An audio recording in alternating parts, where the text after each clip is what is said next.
Hey guys, welcome to Eric's Tracks. Today we're going to be talking about the top 10, recording tips or things that might be hindering your recording experience in your home studio. Some of these tips you might know about, some of these tips you might not know about, or they're overlooked. So we're going to go over them right away. I know I didn't upload a video last Friday. There are going to be times where we don't upload every Friday, but I'm going to try my best to make sure that we at least come out with a studio chat video or a gear review video if I don't have a music video coming out. The last music video that I did was the Drop Dead cover by Olivia Rodrigo. Be sure to check that out if you haven't checked it out. So let's go over these top 10 recording tips of what you should and shouldn't be doing. This for me has been a big problem when it comes to recording vocals. If you look at my room now, I have my own personal vocal booth type thing that I record with, and the problem with that is there's a lot of room reverb that you can't get rid of, and you can get this whether you're recording with guitars, of course drums, but vocals especially. And there's nothing wrong with having reverb. It's great having reverb, but you want to be able to bust a track out and apply the reverb yourself. You don't want it included as a bundle package with your voice. So make sure that your room is treated. If you can't help it, get one of those personal vocal booths. I'm gonna have a picture of the one I have. It's a little bit dingy, but it does the job. Focusing on the waveforms on your DAW, you want to make sure that you have a decent amount of headroom. So for me, I have the Scarlett Focusrite 18i20. It's got digital levels, so you're able to make sure that you're not hitting the red. You kind of want to hit within the green. It usually ends up being like between -3 and -6 dB. I like to keep it around -6 dB, and then you can adjust accordingly. Always make sure to leave a little bit of headroom, but make sure to focus more on what your signal is on your interface rather than the waveforms, because if you focus on your interface first, then the waveforms are going to look like what they should be looking like.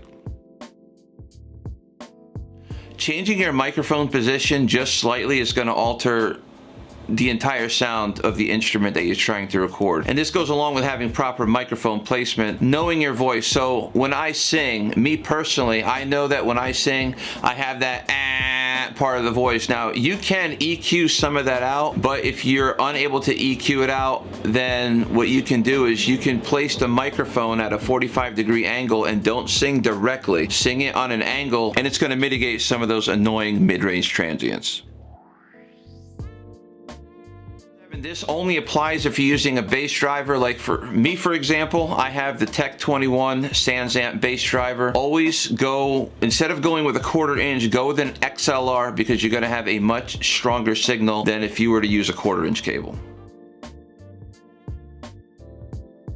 Understand the differences between dynamic and condenser microphones. Condenser microphones are a lot more sensitive than dynamic microphones. If you have a lower, more powerful voice, then I would recommend something like a dynamic microphone. If you have more of like a soft-spoken voice, or if you're a female, I would use like a large diaphragm condenser microphone. When recording acoustic guitar, you can use a small diaphragm condenser microphone, also known as a pencil mic, what I like to call it. Make sure you understand every type of microphone that's available, whether it's a ribbon microphone, a shotgun microphone, a USB, a dynamic, or a condenser microphone, large, small diaphragm microphone, that's a condenser. It's good to know the difference between the two. So know the microphones that you're using it and make sure to use it in its proper applications.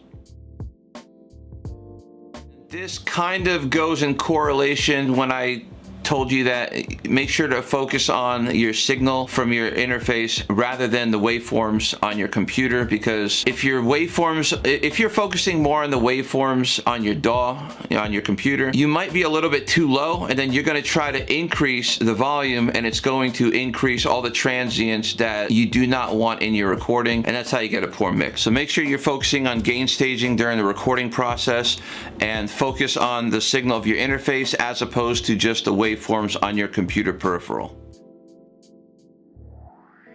This next tip I think a lot of people are guilty of, including me, and that's using too many effects. You're doing too much while you're recording. You want to make sure your guitar or whatever instrument you're recording has a super clean signal, and you could add effects to your bus tracks later on during the recording. So a perfect example would be recording guitar with your amplifier having your reverb on super high, or even like, 5, 6 o'clock if you're highest is 10 o'clock. Make sure to have a clean sounding recording, and then you can add your reverb or whatever effects you want later on. You don't, because if you record with reverb or whatever effects that you're trying to work with and you want to take something out, you're not going to be able to do that because you kind of bundle package your recording, so your effects are with it. So that kind of goes along with the room reverb. Remember I was telling you about the room reverb? You don't want the reverb to be as a bundled package. The same thing goes if you're intentionally adding effects.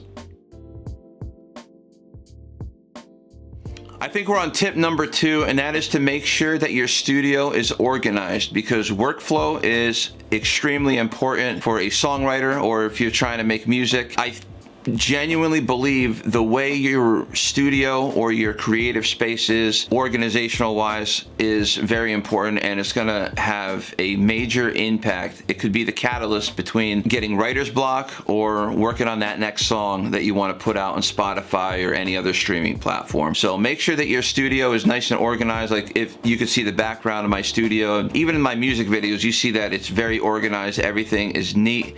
Nothing is cluttered, minus, the wires, but we're not looking at the wires. Don't give me crap about cable management, okay? I know I gotta clean it up. I will within time. What I mean is make sure your desk is nice and clean. Make sure all your equipment that you need to touch, like knobs wise, whether it's like your pedal board or your rack mounted gear, make sure that it's within arm's reach, so that way you don't want the recording process, the compositional process, to be tougher than it already is. So make sure that your stuff is organized, and you're gonna make much better music when everything is where it needs to be in your studio.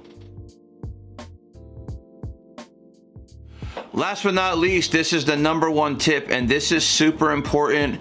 I feel like a lot of younger musicians, no matter what generation, gets this one mixed up. Mixing and mastering are 2 completely separate things. Don't say mixing and mastering as if it's one entity. They're completely 2 different animals. In a nutshell, I mean, there's a lot involved with both mixing and mastering. Mixing, you want to make sure that your levels for every instrument is where it needs to be sitting. It's panned where it needs to be panned, so that way the final product is going to sound great for your audience. Now, in layman's terms, mastering is pretty much increasing the volume of your recording without sacrificing the quality of your recording, and also making sure, so if you're working on an entire album, you want to make sure the levels, the final levels of each track is going to be pretty equal, because nobody wants to listen to an album and track 1 you're listening to it sounds good, and track 2 is super low, and then track 3 is blaring loud, and you're constantly changing the volume when you're listening. The viewer doesn't want to do that. They just want to play the entire album. They want to make sure everything is balanced and even volume wise. Now, of course, there's a lot more to mixing and mastering than what I just said, but that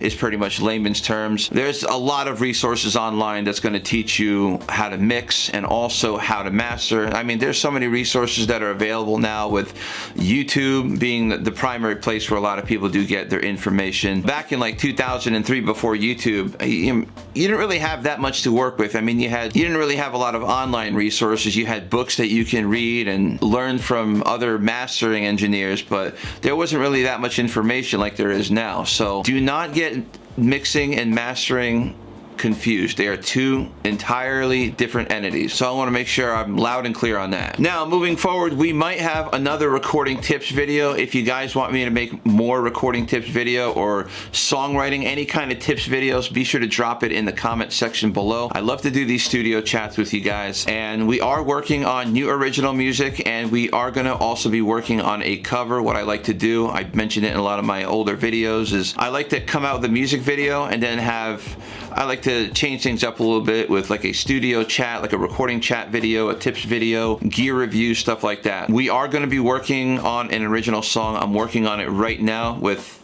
producer from Tennessee, Jack Trudel. Shout out to Jack if you're watching the video. So there's an original song in the works right now, and then there's another original song that I want to work on, and there's a cover after that that I do want to work on. So there's a lot of projects, a lot of music stuff in the works. So if you guys could, be sure to drop a like and subscribe if you enjoyed today's video. We do come out with videos usually every Friday, either morning or early afternoon. I don't really have a set schedule as far as the time that we release a video, but we do release a video usually every Friday if we are going to release one. So I hope you guys all have yourselves a great day. Stay rocking, stay creative, I'll see you next Friday.